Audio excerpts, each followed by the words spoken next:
It's one of the biggest complaints our viewers email us about. Why is nothing being done about all the expired temp tags plastered on vehicles all over the St. Louis area? Well, tonight, News 4 investigator Chris Negus is finding out why drivers are doing it and finding out who's getting away with it and who's not.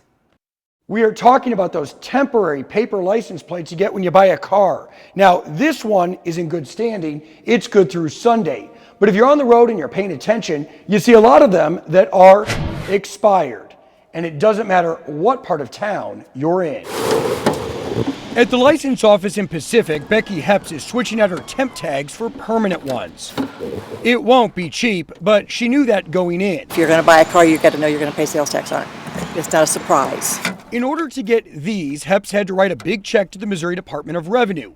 A lot of people do not. We're out looking for expired temp tags. And in the St. Louis region, it's easy to spot. Some cars don't have any plates. From no plates on 270 to expired temp tags in the parking lot at South County Mall. This one's from Oklahoma. We're focused on Missouri. So we talked to Justin Hipkins. Pretty much it's the sales tax. Simply put, Hipkins can't afford it. His temp tags expired on Valentine's Day. But this isn't his first rodeo. This is the second car I've had this issue with. Hipkins says he drove for a year with expired tags on another vehicle, and he's got the tickets to prove it. No state plates, expired temp tag. Are you worried about getting pulled over? Yes, I'm actually on my way to court now to take care of what ticket I just gotten for it back in April. Hipkins says the tickets are $100 each. He takes his chances. And so do plenty of people at this gas station in St. Louis, just off Interstate 70. 10 seconds after pulling into the lot, I met Johnny.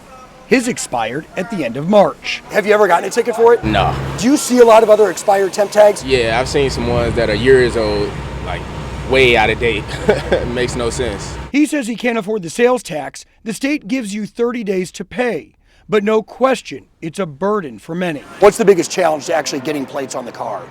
Just to make sure you got everything right, you know, make sure you got all the things necessary that you need. Once they leave here, it's not my job to track down and make sure they pay sales tax. Car dealer James Sinclair says some lenders will roll the sales tax into the car loan, but it's not part of every deal. It's a temp tag, it's got the serial number. As a member of the Missouri Automobile Dealers Association, he favors change. He would like to see sales tax collected at the dealership during the sale. We would do it here. We would collect the tax here. Then submit it directly to the state, which is what they do directly across the river in Illinois.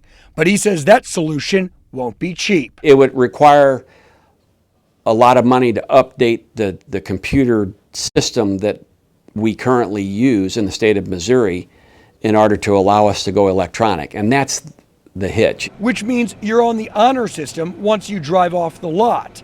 If you don't, we do see them quite often, yes. Police can issue a ticket.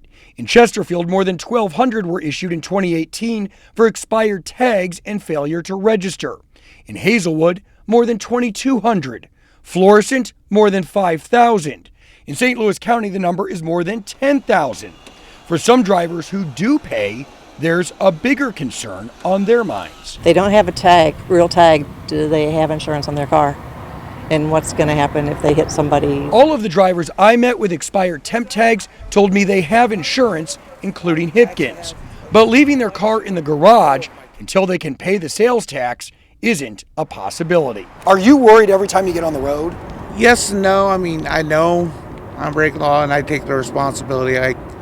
I missed a court date one time and spent a weekend in jail, and I did the crime. I mean, but yeah, I mean, this is the way I get back and forth to work. The Missouri Department of Revenue confirms they have met with the Missouri Automobile Dealers Association to discuss solutions, including collecting tax directly at the dealership, but they add it would likely require a legislative change. In 2018, there was $26 million owed on 32,000 accounts. Department of Revenue says that's an estimate because some cars may have been returned or purchased by people outside of Missouri. And in some cases, tax credits may apply. Either way, it's costing Missouri millions of dollars, a problem Illinois seems to have solved. Chris Negus, News 4.